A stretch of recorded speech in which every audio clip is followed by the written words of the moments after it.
So today we will be looking into the branch instruction.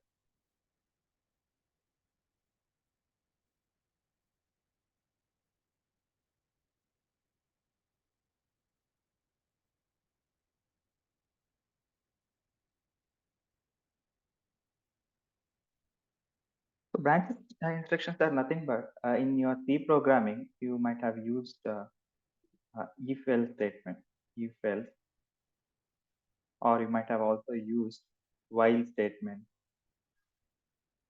for loop, right? So in assembly we use various branch statements to achieve these statements like if else, while, or conditional statements. Okay, so first branch statement what we are going to look today is a jump, a jump. So it is also called absolute jump.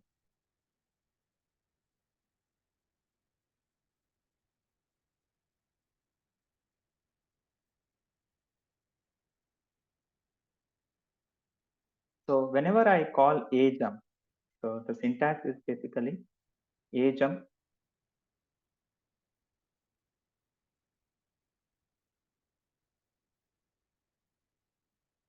followed by label where I want to jump. So this label can be user defined.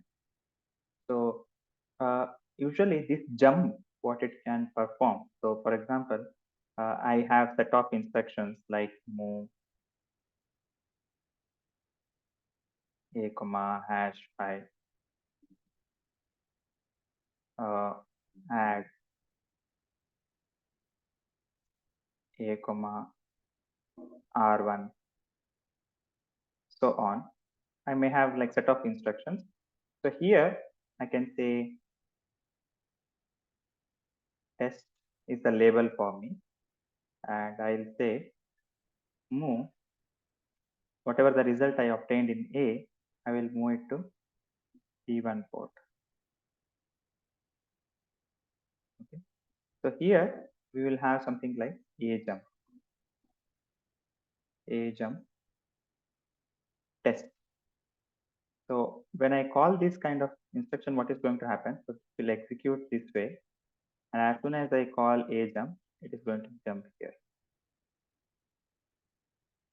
Okay, so this is absolute jump, and the range, maximum range which it can jump within code memory is 2k. It can have maximum 2k jump.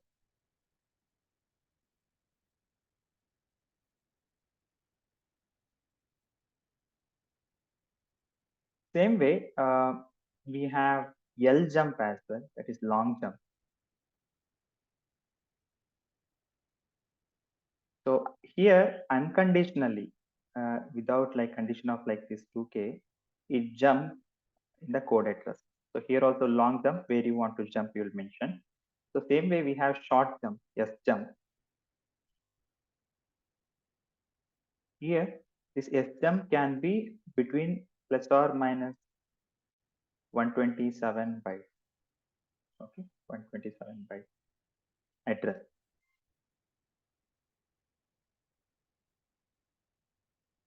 So these are the three unconditional jump here, irrespective of any condition. Okay, as soon as I call, if you see here, I don't check any PSWR register. I don't check any condition like if any value is equals to some value. I'm not checking anything, right? So these are actually unconditional jump. Unconditional jump. Same way, we have something called conditional branch.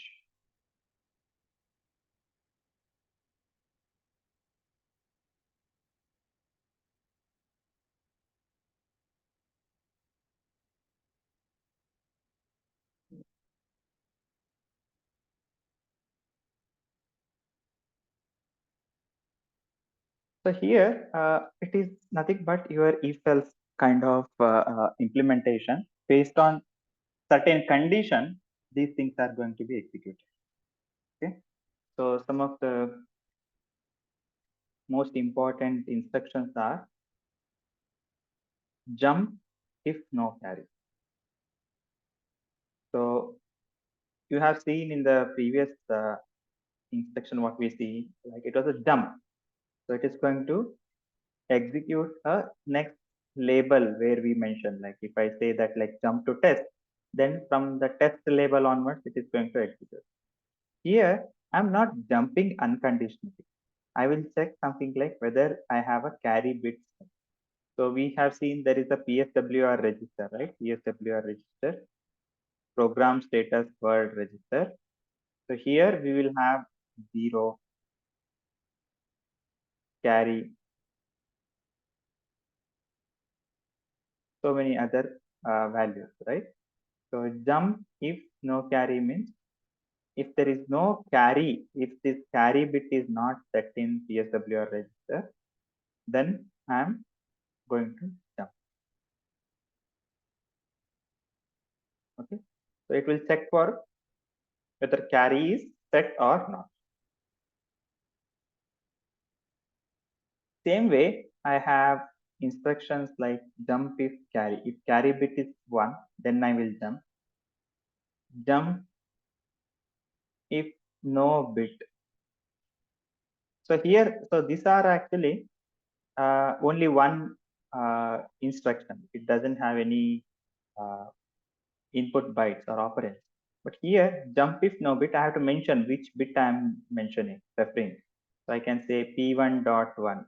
So in microcontroller, when I say P1.1, it is nothing but a microcontroller with port 1, P1, right? Port 1. And in that port 1, first pin. If I say jump if no bit P1.1, if I had connected to the first pin one switch and I have connected to 5 volt here,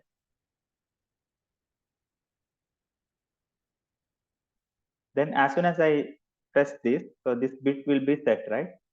So then if I press the switch, execute something.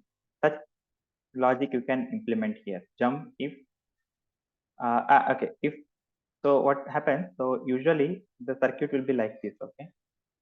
Here I connect to 5 volt and here I'll just connect to ground.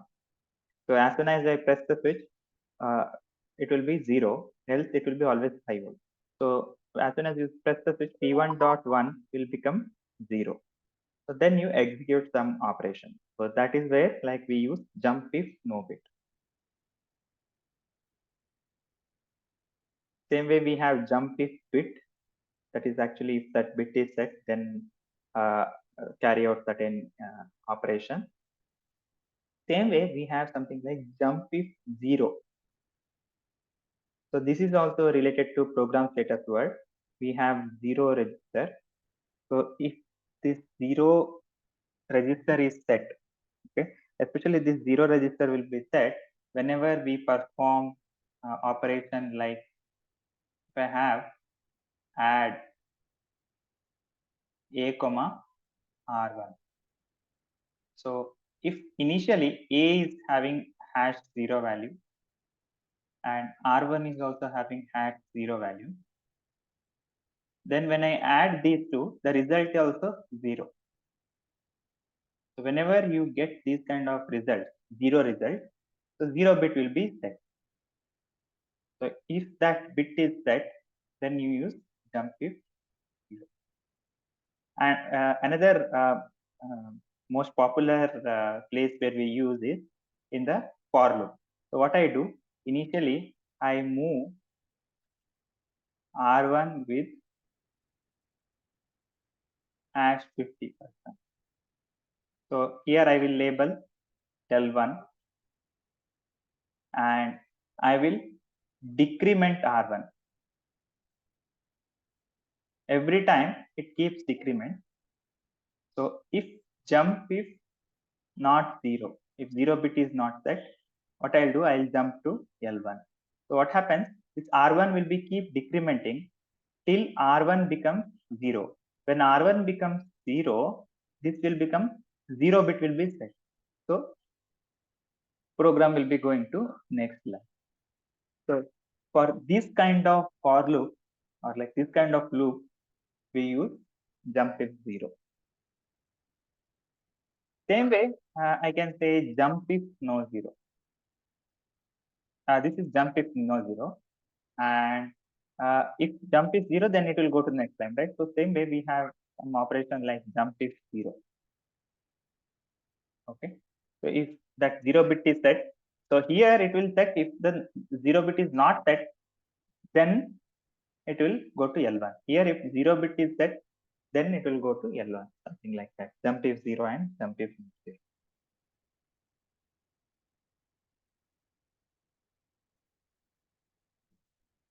So here you can see I decremented R1 and then I checked jump if no 0. So so here, since I said this is kind of like for loop, so this will be frequently used in most of the programs, right? So that's where they introduced another instruction, decrement jump not 0.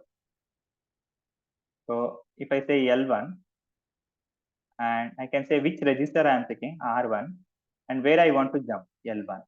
So what it does, it will decrement the R1. If it is not 0, then jump into L1, that is here. So till the R1 becomes 0, it keeps looping here itself. Decrement R1, check whether it is 0. If it is not 0, jump to L1.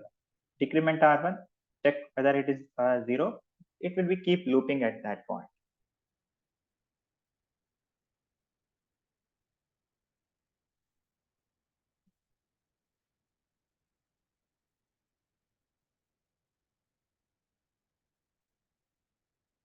So another popular instruction what we have is compare jump not equal. Here what it does is I should have two registers. I can say A, comma, hash, that is some immediate value. Then where I want to jump, label. I can give one example. If, for example, if you want to run a loop for 5 times, what I'll do, I increment A. So initially I will move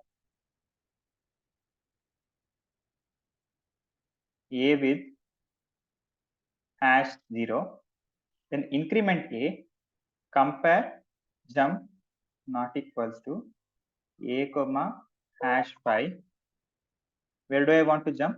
I'll say this is the L2 label. I'll jump to L2. So it keeps on incrementing. So actually it compares A whether it is 5. If it is not 5, it jumps to L2. So here L2 it will increment to 1, 2, 3, 4, 5. When it becomes 5, it will go to the next line. So this operation is compare, jump, then not equal.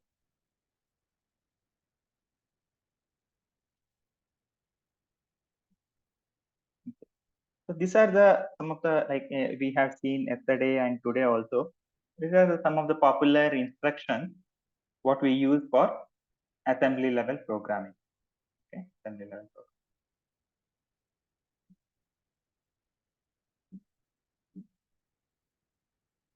So next we will see the serial communication.